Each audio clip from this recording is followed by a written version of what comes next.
Hello everybody, this is Malor, your English tutor from Kaizen.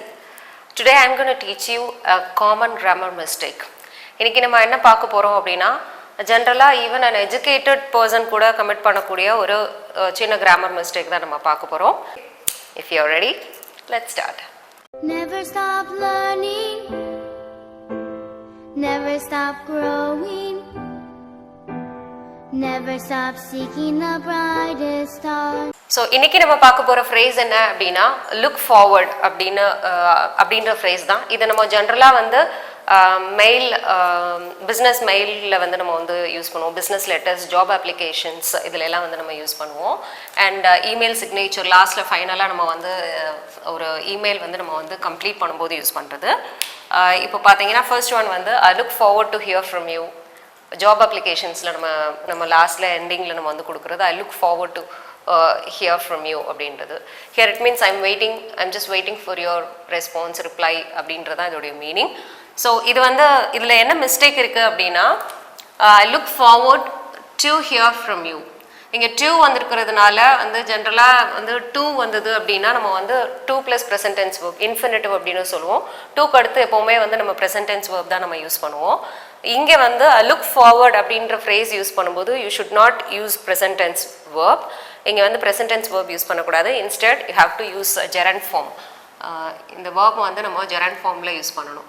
Okay, I look forward to hearing from you அப்படின்றதான் correct. I look forward to hear from you, that is incorrect. So அதே மாதிரி தான் I am looking forward to see you. I am looking forward to see you. It's not see you. I am looking forward to seeing you. So again இங்க என்ன பண்ணணும் அப்படின்னா seeing ing to plus verb plus ing add பண்ணணும். இங்க இது வந்து நம்ம வந்து gerund அப்படின்னு சொல்லுவோம். ஸோ நெக்ஸ்ட்டு ப்ரெப்பசிஷன் இங்கே வந்து to வந்திருக்கு. இதுக்கு அடுத்து வந்து நீங்கள் வந்து என்ன யூஸ் பண்ணணும் அப்படின்னா ஒரு ing verb யூஸ் பண்ணணும். Okay, so this is in simple present tense. I look forward to hearing from you அப்படின்றதா நம்ம ஃபார்மல் லெட்டர்ஸில் நம்ம யூஸ் பண்ணுறது. You have to use simple present tense. And I am looking forward to seeing you. இது வந்து ரொம்ப informal எக்ஸ்பிரஷனில் நம்ம வந்து யூஸ் பண்ணிக்கலாம். It is in present continuous. I am looking forward to seeing you. That is a right sentence. Okay, and next one is we look forward to receive payment for the services detailed above கொடுத்திருக்கு. நம்ம service நம்மளுடைய சர்வீஸ்க்கு வந்து நம்ம வந்து payment நம்ம வந்து கேட்கும்போது you can use this expression. we look forward to receiving. it's not receive கிடையாது, receiving. so you have to add ing next to க்கு அடுத்து நம்ம இங்க வந்து to receive யூஸ் பண்ணக்கூடாது, to receiving அப்படின்னு சொல்லணும்.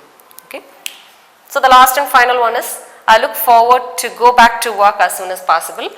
எவ்வளோ சீக்கிரம் முடியுமோ அவ்வளோ சீக்கிரம் நம்ம வந்து இப்போ வந்து உடம்பு சரியில்லாமல் நம்ம வந்து இருக்கிறோம் அப்படின்னா அதுக்கப்புறம் நான் எவ்வளோ சீக்கிரமாக நான் வந்து ஒர்க்குக்கு போகணும்னு விரும்புகிறேனோ அவ்வளோ சீக்கிரம் போகணும்னு நான் விரும்புகிறேன் அப்படின்னா I will be happy to. So இங்கே இதோடைய மீனிங் வந்து I will be happy to. I look forward to going back to work as soon as possible. Okay, so the meaning for I look forward ஓட meaning வந்து I'm waiting அப்படின்ற மீனிங்கும் வரும். இங்கே நம்ம அதுதான் பார்த்தோம். I'm waiting.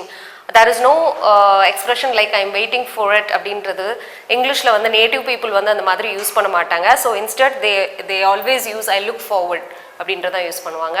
நம்ம யாருக்காவது நம்ம வந்து அப்பாயின்மெண்ட் கேட்டுட்டு அவங்க வந்து அப்பாயின்மெண்ட் கொடுத்ததுக்கப்புறம் நம்ம வந்து லாஸ்ட்டில் நம்ம வந்து சொல்லும்போது okay I am waiting for you அப்படின்னு சொல்லக்கூடாது. You have to use I am looking forward to meeting you, I am looking forward to seeing you அப்படின்னு தான் சொல்லணும். அண்ட் இன்னொரு மீனிங் வந்து I'll be happy to meet you, I'll be happy to see you அப்படின்றது தான். இங்கே look forward அப்படின்ற phrase use பண்ணும்போது மட்டும் you should not use to plus present tense verb. you have to use gerund. இங்கே infinitive use பண்ணக்கூடாது. instead of infinitive you have to use gerund form. ing தான் add பண்ணி சொல்லணும். So இது காமனாக வந்து நிறைய பேர் வந்து நிறைய எஜுகேட்டட் பீப்புளே அவங்களுடைய மெயிலில் இதுலலாம் வந்து இந்த மாதிரி ஒரு காமன் மிஸ்டேக்ஸ் கமிட் பண்ணுறாங்க. ஸோ அதனால தான் இதை வச்சு ஒரு லெசன் நம்ம எடுக்கலாம் அப்படின்னு சொல்லிட்டு இன்றைக்கி நம்ம பிளான் பண்ணது. டெஃபினட்டாக இந்த லெசன் உங்களுக்கு ஹெல்ப்ஃபுல்லாக இருக்கும் அப்படின்னு நினைக்கிறேன். இனிமேல் வந்து இந்த மாதிரி ஒரு மிஸ்டேக்ஸ் வந்து நீங்கள் பண்ண மாட்டீங்க அப்படின்னு நம்புகிறேன். Okay, Thank you so much and meet you soon with some more interesting lessons in the next video. And if you like this lesson, please hit the like button. And if you are not a subscriber, go and subscribe to my channel.